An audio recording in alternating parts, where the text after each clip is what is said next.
2 volumes d'un seul coup. Berlin, donc nouvelle saga qui s'appelle Berlin, il y aura 3 volumes. Premier volume qui s'appelle Les 7 Nains, en fait c'est une réédition d'une BD qui était chez Dupuis dans la collection Air Libre qui s'appelait Les 7 Nains, qui aurait pu se terminer et s'arrêter là.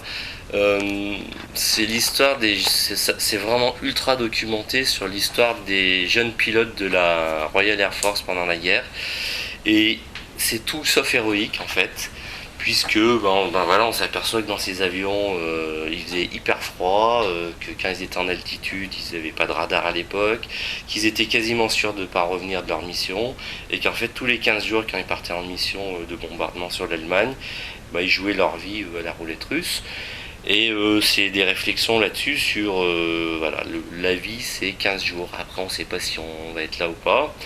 Ils sont mineurs, c'est-à-dire qu'ils n'ont pas le droit de conduire des voitures, ils n'ont pas le droit de vote, mais ils ont le droit d'aller dans des avions pour risquer leur vie et faire la guerre.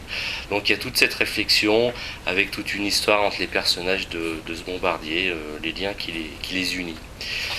Et puis, deuxième volume qui là est totalement inédit, ça se passe quelques années après. On retrouve un des personnages qui était dans ce bombardier, c'est ce qui donne le fil, qui relie les 2 albums.